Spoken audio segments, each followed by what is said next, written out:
y vamos a estar en los versículos que van desde el 1 al 20. Si recordáis, y como estamos estudiando también en el estudio bíblico, los judíos conocían el Antiguo Testamento, ¿verdad? Los judíos conocían cada una de las promesas y dentro de esas promesas pues tenían y prestaban especial atención a la venida del Mesías. El pueblo judío, y en especial en la época del Señor Jesucristo, imaginaba a ese Mesías como un gran guerrero, un gran libertador, que los iba a rescatar, ¿verdad?, del dominio del Imperio Romano y que iba a restaurar la gloria de Israel. Iba a restaurar a ese Israel que había perdido todo su esplendor a causa de la opresión extranjera. Como recordáis, fueron conquistados tanto por asirios como por babilónicos, posteriormente por el imperio griego y en la actualidad por los romanos. Y recordad que en Marcos capítulo 1, versículo 2, veíamos cómo Juan el Bautista comenzaba a predicar en el desierto y se presentaba, ¿verdad?, como el precursor del Mesías. Entonces el pueblo, ante estas palabras de Juan el Bautista, reacciona de manera entusiasta. Estamos viendo como multitudes de personas viajaban a Israel, desde Israel al desierto, para oír lo que Juan el Bautista tenía que decir. Sin embargo, y como todos sabéis, queridos hermanos, cuando el Mesías finalmente llegó, cuando el Mesías estuvo en la tierra, la nación de Israel lo rechazó. El apóstol Juan, en Juan capítulo 1, versículo 11, expresa esto y dice: a los suyos vino y los suyos no le recibieron.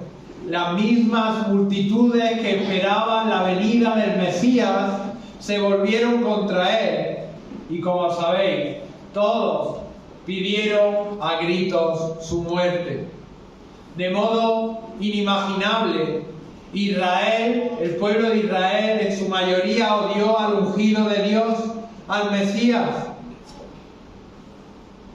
Ellos estaban preocupados por esa liberación política que había sido prometida en el Antiguo Testamento, y el pueblo de Israel pasó por alto el hecho de que el mismo Antiguo Testamento también anunciaba y predecía que el Mesías primero debía de padecer y de morir. Y la esperanza y la promesa es que un día el Señor Jesucristo iba a regresar en el futuro y va a establecer su reino en Jerusalén, como dice Apocalipsis capítulo 19, desde el versículo 11 hasta Apocalipsis capítulo 20, versículo 6. Pero en la primera venida, como estamos estudiando, el Señor Jesucristo vino como ese cordero que iba a servir de sacrificio y que iba a llevar el castigo de cada uno de los que creyesen en él. Vino para morir en la cruz. Fijaros, el mismo evangelista Marcos, en el capítulo 10, versículo 45, dice: el Hijo del Hombre no vino para ser servido, sino para servir. Y continúa la segunda parte y dice: y para dar su vida en rescate por muchos. Está claro, y como estamos estudiando a lo largo del Evangelio de Marcos, que el papel del siervo sufriente del Señor Jesucristo no correspondía con las expectativas de ese gran libertador, de ese guerrero que iba a derrocar a los romanos. A pesar de que, como estamos estudiando, de la autoridad de Jesús sobre la enfermedad, sobre la muerte, vemos cómo el Señor Jesucristo realizaba milagros. Los dirigentes religiosos, los escribas, los fariseos, los saduceos, se encargaban continuamente de desacreditar a Jesús hacia el resto del pueblo judío. Esto hizo que el pueblo de Israel tuviese temor hacia el Señor Jesucristo. Esto hizo que además el elevado coste del discipulado hizo que muchos en un principio se sintiesen atraídos por el Señor Jesucristo, que fuesen a escuchar el mensaje que Él tenía que anunciar, que fuese a ver esos milagros que el Señor Jesucristo hacía. Pero finalmente muchos se alejaron de Jesús. Y la pregunta que nos tenemos que hacer es: ¿por qué ocurrió esto? ¿Cómo puede ser que ese tan esperado Mesías, que estaba anunciado desde el Antiguo Testamento, de forma especial en 2 de Samuel, capítulo 7, fuera rechazado por su propio pueblo? Fijaros, al final de la vida del Señor Jesucristo, eran muy pocos, poquísimos, ínfimamente sus seguidores. Algunos comentaristas dicen que solamente unas 600 personas en toda la región de Galilea. Un seguidor ya, ¿verdad?, de Cristo le hizo esta misma pregunta en Lucas capítulo 13, versículo 23. Le dijo: Señor, ¿son pocos los que se salvan?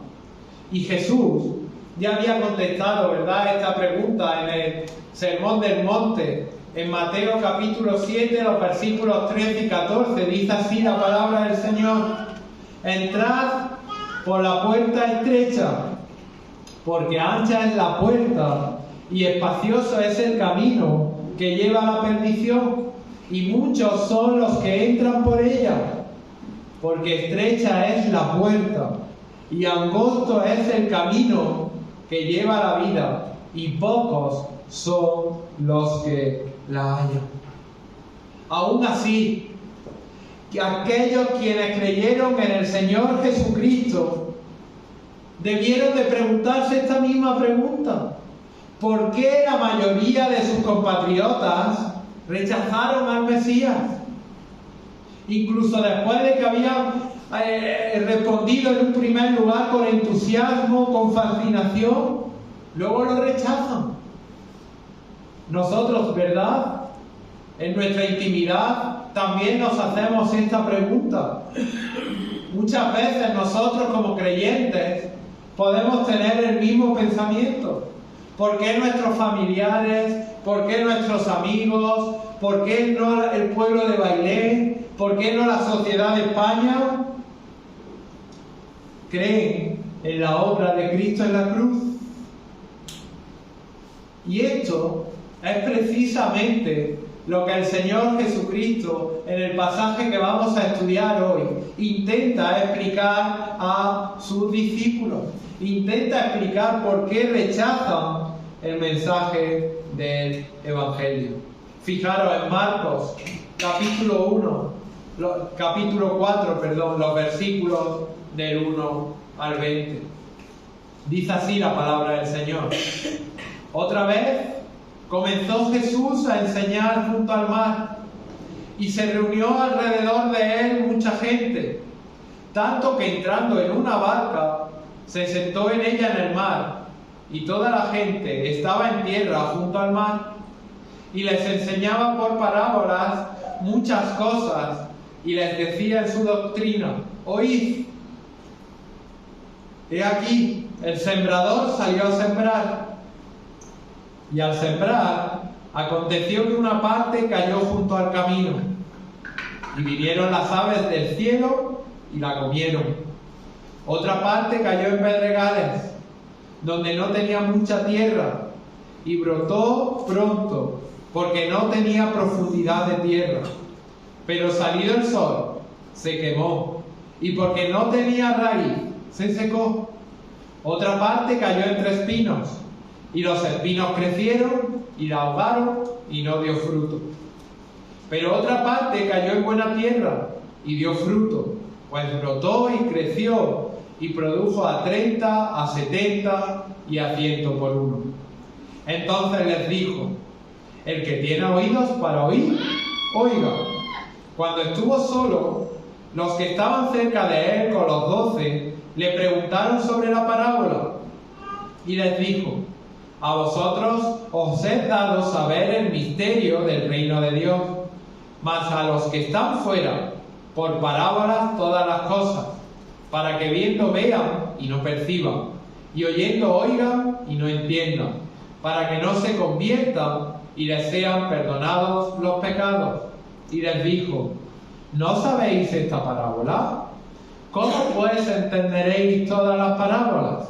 Versículo 14. El sembrador es el que siembra la palabra. Y estos son los de junto al camino, en quienes se siembra la palabra, pero después que la oyen, enseguida viene Satanás y quita la palabra que se sembró en sus corazones. Estos son asimismo los que fueron sembrados en pedregales, los que cuando han oído la palabra, al momento la reciben con gozo, pero no tienen raíz en sí, sino que son de corta duración, porque cuando viene la tribulación o la persecución por causa de la palabra, luego tropiezan. Versículo 18.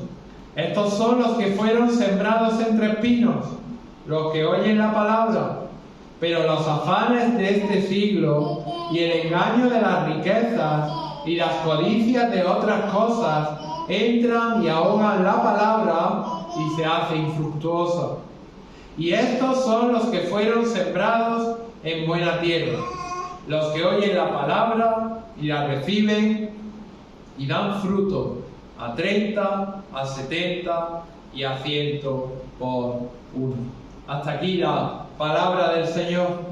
Y lo que estamos viendo y lo que vamos a estudiar en este pasaje, en primer lugar, en los 9 primeros versículos, vamos a ver cómo describe sencillamente a las multitudes de oyentes la realidad de los diferentes tipos de cultivo, ¿verdad? Luego expresa cuál es el propósito de las parábolas en los versículos 9 al 13 y finalmente en los versículos del 14 al 20 explica la parábola e ilustra la misma, ¿verdad? Entonces vamos a empezar con el primer punto y es la parábola, los versículos del 1 al 8. Fijaros, dice: comenzó Jesús a enseñar junto al mar, se reunió alrededor de él mucha gente, tanto que entrando en una barca se sentó en ella en el mar, y toda la gente estaba en tierra junto al mar. Si recordáis, Jesús había venido su familia, ¿verdad?, a buscarle con la aparente intención de llevárselo de vuelta a la ciudad de Nazaret. Lo estudiamos en la anterior sesión. Y vemos entonces cómo Jesús salió de casa donde había estado ministrando y se va a las orillas del mar de Galilea. Allí le acompaña aún mucha gente y comienza de nuevo a enseñar. Aunque había sido rechazado y repudiado por la élite religiosa de Israel, debido a sus palabras, debido a su autoridad, debido a sus milagros, seguía siendo popular entre la gente, ¿verdad?, entre el pueblo común. Veían sus milagros, veían sus obras, y entonces, como dice versículo 1, alrededor de él había mucha gente. Entonces entró en una barca, se sentó en ella en el mar, y toda la gente estaba en tierra. Es decir, según Mateo capítulo 13, versículo 2, el Señor estaba en la barca, estaba sentado, y toda la gente estaba en la playa. Y dice versículo 2, y les enseñaba por parábolas. A partir de este momento, las parábolas fue el medio principal de Jesús para enseñar a las multitudes. Y el propósito de las parábolas es clarificar la verdad a los creyentes y ocultarla a los incrédulos. En este sentido, una parábola tenía bendición, pero también tenía juicio. El término parábola proviene de dos palabras griegas. En primer lugar, de la palabra para, que significa junto, y en segundo lugar, de la palabra griega bayo, que significa poner o colocar. La idea, por lo tanto, de una parábola es hacer una comparación al colocar algo junto con otra cosa para darle una explicación. Es decir, la parábola usa cosas cotidianas, usa prácticas cotidianas, usa objetos conocidos para aclarar verdades espirituales que pueden parecer desconocidas o complejas. Es decir, algo común, algo que todo el mundo entiende, para dar una explicación de algo espiritual. Y en este caso, el Señor comienza a hablar por parábolas y habla acerca de los terrenos. Esto era algo muy común. El Israel del siglo I fundamentalmente se dedicaba a la agricultura. Eran agricultores. Ellos sabían de primera mano qué significaba que el sembrador saliera a sembrar los campos. Estaban muy familiarizados con esta analogía. Además, no solamente eso, sino como buenos agricultores, el pueblo de Israel conocía los diferentes tipos de terrenos donde podía caer la semilla a la hora de sembrar. Y ellos sabían que cuando el sembrador esparcía estas semillas, algunas de esas semillas iban a caer en esos diferentes tipos de terreno. Y da ¿verdad? 4 posibilidades. La primera la vemos, ¿verdad? El versículo 4, al sembrar aconteció que una parte cayó junto al camino y vinieron las aves del cielo y la comieron. Es decir, cayó junto al camino. El pueblo de Israel se movía a través de estos senderos y sabían que estos senderos, debido a que eran continuamente pisados, eran muy secos y no ofrecían ningún tipo de protección. Esta hacía que esos caminos se quedasen compactados como si fuera, por así decirlo, pavimento, lo que hacía imposible que cualquier semilla penetrase en la tierra y echara raíces. Además, conocían que cuando el sembrador va echando la semilla, todas las aves iban detrás de él y estaban esperando a que el sembrador se fuera, ¿verdad?, para bajar, para picar la semilla y comerse la semilla. Conocían esto y si fuésemos agricultores, ¿verdad?, es muy común y conocemos este tipo de terreno aquí en nuestra zona.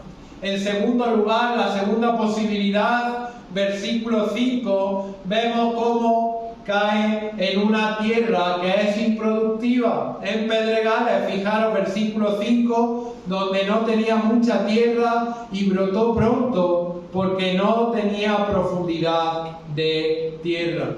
Y en la región de Israel es muy similar, ¿verdad? Sabéis que en Israel predominan los olivos, predomina el suelo de arcilla, al igual que en nuestra zona, y era muy común que en Israel hubiese ese terreno pedregoso, que muchas piedras estaban visibles, pero otras se permanecían invisibles debajo de la superficie.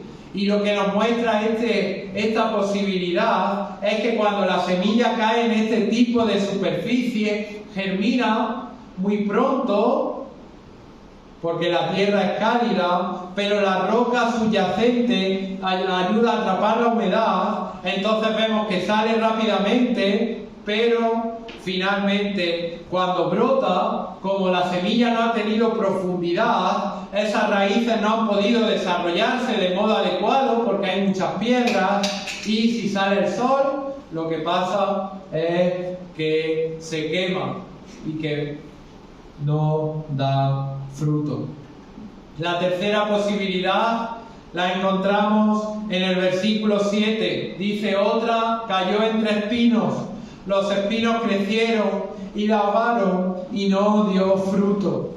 Es decir, esta tierra en un principio parecía que era buena, que era una tierra labrada, pero realmente es una tierra que estaba infestada por espinos, de modo que el grano comienza a brotar, pero junto con el grano comienzan a brotar estos espinos, estas malas hierbas, ahogan a la buena semilla y finalmente la dejan sin vida.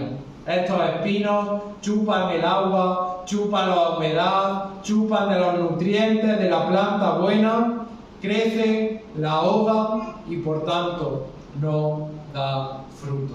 Y finalmente, la cuarta posibilidad la encontramos en el versículo 8. Dice, otra parte cayó en buena tierra y dio fruto, pues brotó y creció y produjo a 30, a 70 y a 100 por uno.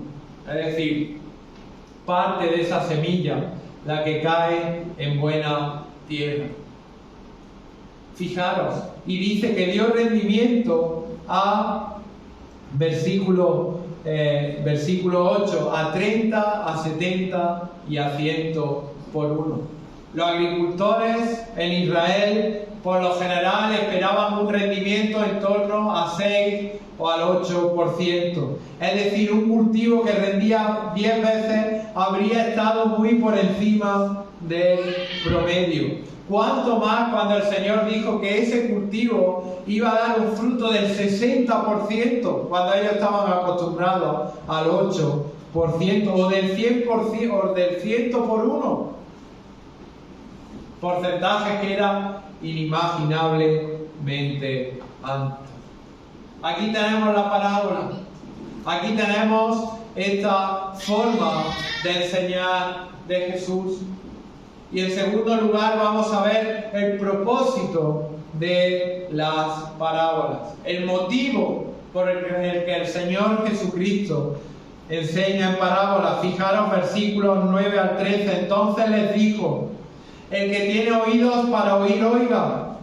Cuando estuvo solo, los que estaban cerca de él, con los 12, le preguntaron sobre la parábola y les dijo, a vosotros os es dado saber el misterio del reino de Dios, mas a los que están fuera, por parábolas todas las cosas, para que viendo vean y no perciban, y oyendo oigan y no entiendan, para que no se conviertan y les sean perdonados los pecados.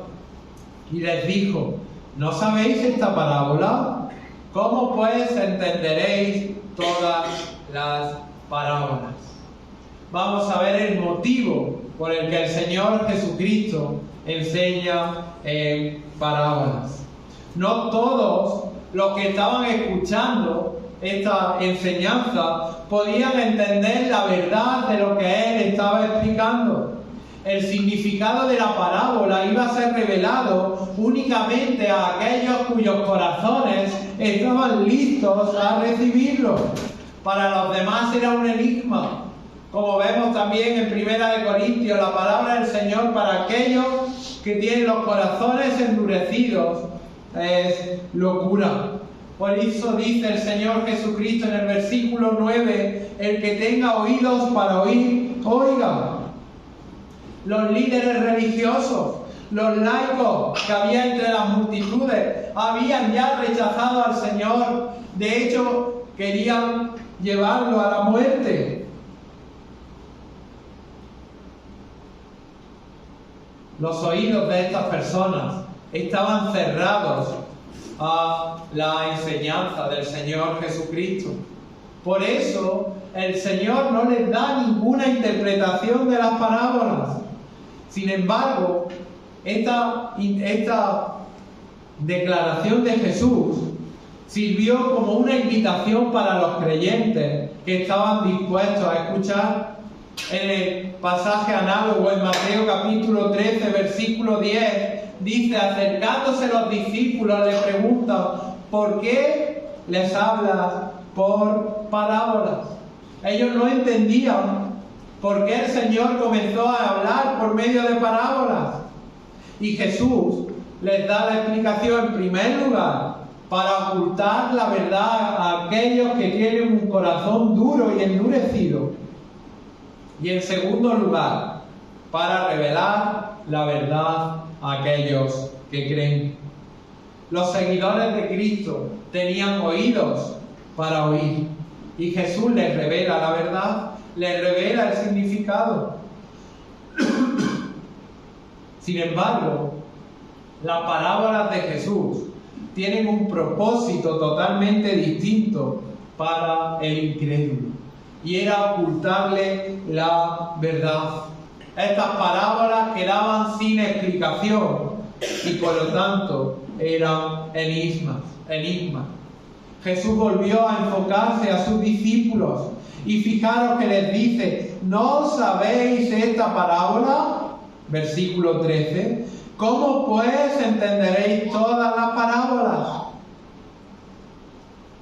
Al hacer la segunda pregunta, el Señor Jesucristo lo estaba motivando para que escuchasen con cuidado la explicación de su significado. Y según vemos, el entender esta parábola era fundamental, era clave para interpretar el resto de las parábolas posteriores. Si los discípulos no lograban entender la verdad fundamental acerca de la salvación y del Evangelio, más tarde no iban a poder captar verdades que se cimentaban sobre esa base. Perdonad.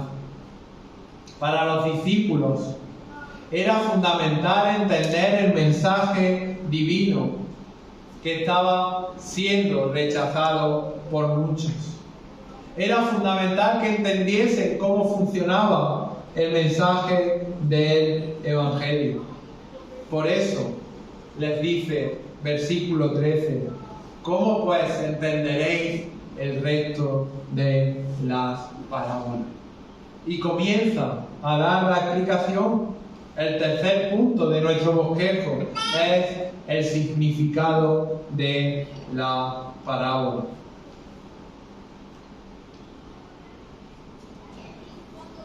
Y vemos, en primer lugar, cómo la semilla es la palabra de Dios. Dice, el sembrador es el que siembra la palabra.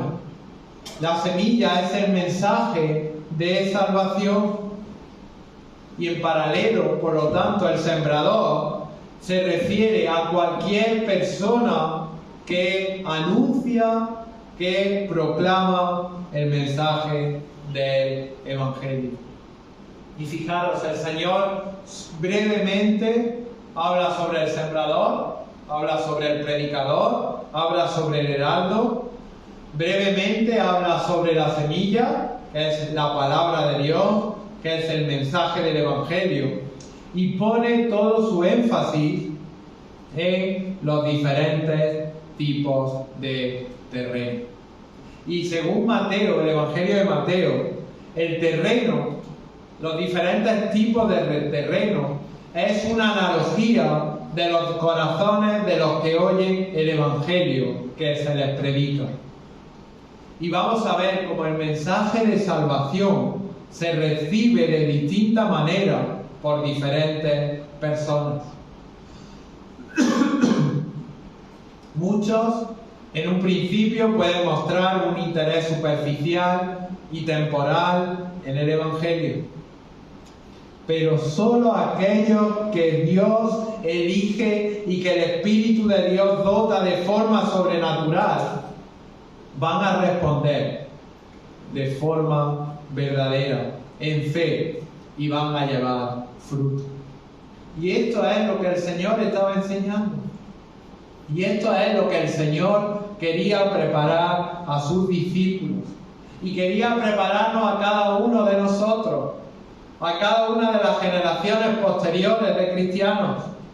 Porque podemos esperar 4 respuestas básicas a la predicación del Evangelio: los indiferentes, los superficiales, los mundanos y aquellos que aceptan a Cristo. Fijaros, versículo 15. los indiferentes, versículo 15. Y estos son los de junto al camino, en quienes se siembra la palabra, pero después que la oyen, enseguida viene Satanás y quita la palabra que se sembró en sus corazones. La tierra dura y sin cultivar que cubría las vías en toda Galilea proporcionó la analogía perfecta para un corazón duro y no receptivo. Fijaros, la primera posibilidad, aquellos que la semilla caía junto al camino, son aquellos los cuales se siembra la palabra, pero están tan endurecidos, su corazón está tan incrédulo, que la semilla del Evangelio es incapaz de penetrar en absoluto. La razón de que tales sujetos no reciban el Evangelio no se debe a ninguna deficiencia, no es culpa del predicador, no es culpa del poder de la palabra de Dios, sino más bien es debido a la incredulidad voluntaria que demuestran tener. Se les anuncia el mensaje, pero resisten continuamente a la verdad acerca de Cristo. Sus corazones están endurecidos como el pavimento. En sus esfuerzos por frustrar el avance del Evangelio, Satanás, como hemos visto, usa cualquier cantidad de medios con el fin de quitarle la palabra. Luego tenemos la segunda posibilidad, ¿verdad? Que son aquellos que son superficiales, aquellos cuya semilla cae en terreno pedregoso. Fijaros versículos 16 y 17. Estos son asimismo los que fueron sembrados en pedregales, los que cuando han oído la palabra, al momento la reciben con gozo, pero no tienen raíz en sí, sino que son de corta duración, porque cuando viene la tribulación o la persecución por causa de la palabra, luego tropiezan. Cuando la palabra cae en terreno pedregoso, penetra el suelo y brota rápidamente. Pero ¿qué sucede? Como hemos visto antes, rápidamente la flor se muere. El suelo pedregoso, por lo tanto, representa a aquellas personas que en un primer momento muestran una emoción inicial, pero finalmente rechazan el Evangelio. Profesan una fe que no es genuina. Jesús los compara a sí mismo con aquellos descritos en el terreno de al lado del camino. Es decir, son similares a los primeros. La diferencia es que al principio la dureza de su corazón no es evidente, porque la dureza está enterrada y no es visible a los demás. A primera vista un suelo pedregoso se ve bien.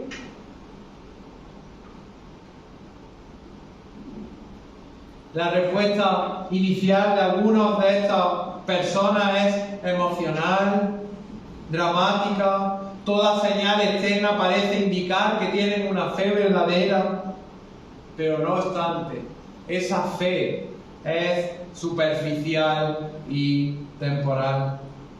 Sus sentimientos son afectados, pero su corazón no es transformado. Esta superficialidad se ve en el compromiso, ¿verdad?, de estas personas. Y se ve cuando viene cualquier problema, cuando viene cualquier tribulación, cualquier persecución a causa de la palabra, calculan, ven el costo de seguir a Cristo y su verdadero interés se hace evidente. Realmente no han sido transformados. Realmente no ha habido un verdadero abatimiento por el pecado. No ha habido un verdadero arrepentimiento. No ha habido un deseo de justicia. No aman al Señor como su Salvador. Y esa fe, que en un principio podría parecer era solo sentimiento y no echa raíces. Y cuando las cosas se ponen difíciles, abandona su compromiso superficial con el Señor. A diferencia, ¿verdad?, de que los cristianos y creyentes verdaderos poseen una fe que soporta la persecución y hasta el martirio por seguir a Cristo. Es la tercera posibilidad de personas a los cuales le podemos anunciar el Evangelio. Hemos visto ya los superficiales, hemos visto los indiferentes, en tercer lugar, los mundanos, que representa ese terreno espinoso. Fijaros versículos 18 y 19. Estos son los que fueron sembrados entre espinos, los que oyen la palabra, pero los afanes de este siglo y el engaño de las riquezas y la codicia de otras cosas entran y ahogan la palabra y se hace infructuosa. Los que fueron sembrados entre espinos, al igual que los de suelo pedregoso, parecen buenos por fuera, pero por debajo la tierra está contaminada por espinos y por maleza.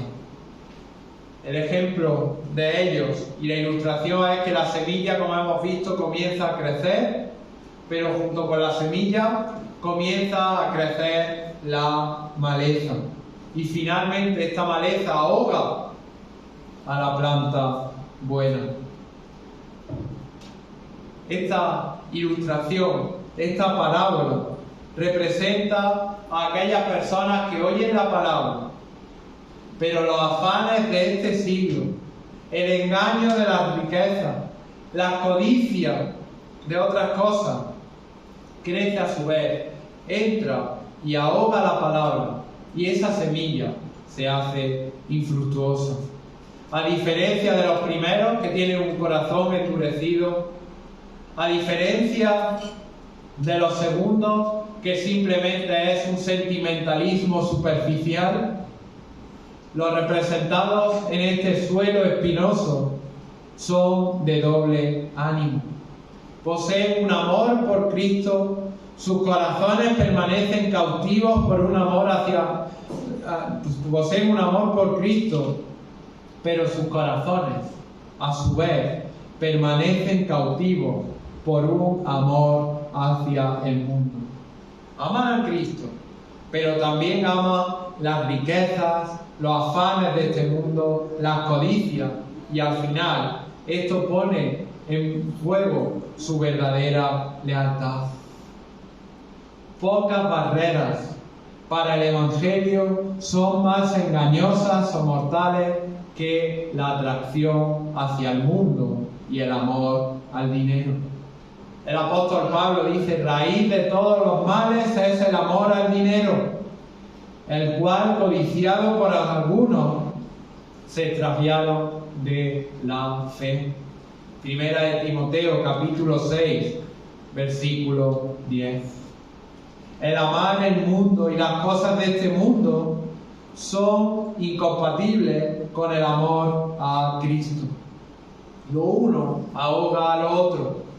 A aquellos que aman a Cristo abandonan al mundo. Sin embargo, los que aman al mundo finalmente van a abandonar a Cristo porque van a ser espiritualmente infructuosos, no van a poder llevar fruto. Finalmente, la cuarta posibilidad la encontramos en el versículo 20, y son los buenos, el terreno receptivo. Dice: estos son los que fueron sembrados en buena tierra, los que oyen la palabra, la reciben y dan fruto a 30, a 70 y a 100 por uno. Aquí Jesús, en esta enseñanza, establece un contraste, ¿verdad?, entre aquellos que caen en diferentes tipos de tierras malas con aquella que cae en una tierra buena, una tierra limpia, una tierra fértil.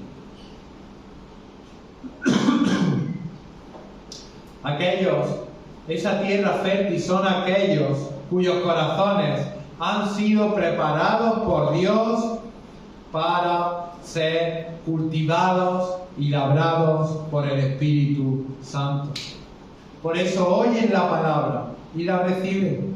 La verdad de la palabra se arraiga profundamente en ellos, y ni Satanás ni el mundo pueden frustrar el efecto salvador del mensaje del Evangelio cuando la palabra de Dios llega a un corazón que ha sido preparado por Dios para recibirlo. Por eso, Cristo intenta animar a sus discípulos y por extensión a cada uno de nosotros. ¿Para qué? Para que proclamemos el mensaje del Evangelio.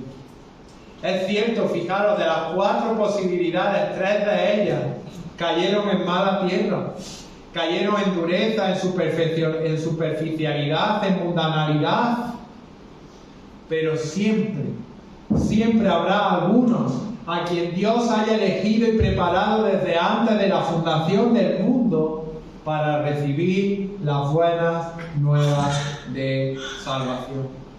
El verdadero creyente, fijaros, es aquel en que la palabra de Dios es sembrada y no solamente recibe el Evangelio de forma mental, sino que vive un corazón transformado y vive en el poder del Espíritu Santo, y por tanto, y como consecuencia inevitable, fijaros versículo 20 que dice: oye la palabra, la reciben, y la tercera característica es que dan fruto.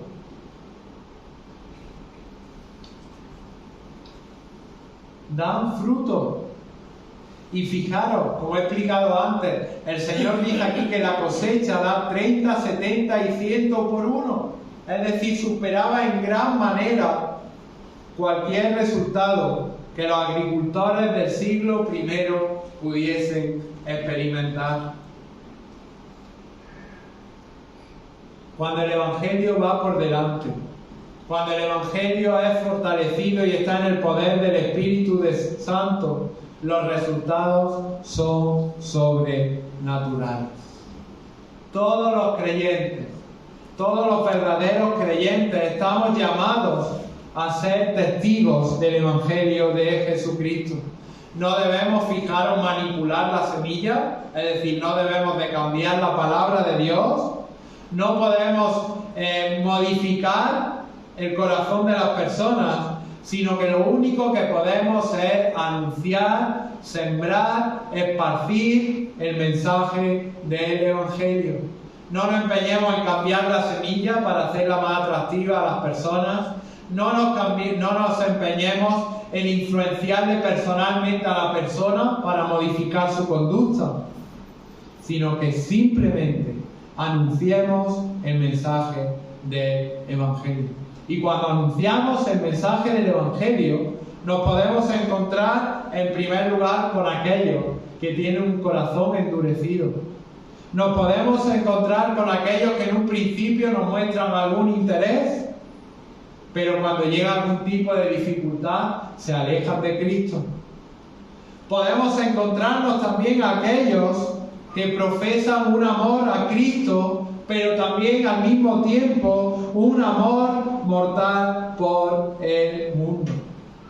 Y finalmente nos podemos encontrar con personas que van a recibir el Evangelio, que van a ser llevados al arrepentimiento, se van a convertir y van a confiar por fe en el Señor Jesucristo como su Salvador y Rey. Y van a demostrarlo porque van a llevar fruto de manera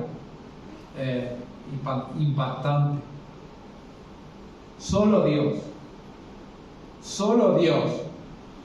puede hacer la obra del Evangelio.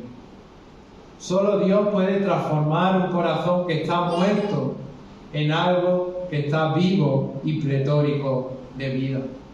Fijaros, Pablo dice la palabra del Señor: Dios, que es rico en misericordia, por su gran amor con que nos amó, aun estando nosotros muertos en pecados, nos dio vida juntamente con Cristo. ¡Qué consuelo! es saber que la preparación del terreno, que los corazones, es obra de Dios. Él suple, en primer lugar, la semilla, que es la palabra de Dios. Ya tenemos el mensaje que debemos de predicar, cómo Él prepara el corazón de los receptores por medio de su Espíritu. Él prepara los corazones de aquellos que quieren y que van a ser arrastrados a la salvación. La tarea de nosotros, como creyentes, es simplemente sembrar la semilla a través de la predicación fiel del Evangelio. No manipulemos a las personas, no modifiquemos el mensaje del Evangelio, porque lo único es anunciar a Cristo y su mensaje. Y después de cumplir con esta responsabilidad, ¿sabéis qué nos toca? Descansar en la soberanía y reposar en la soberanía de Dios, sabiendo que es su palabra la que llevará fruto en los corazones, sabiendo que es su palabra la que transformará a aquellas personas que están muertas en sus delitos y pecados en personas llenas de vida, a solo a quien Dios haya llamado. Pues que el Señor bendiga su palabra. Amén.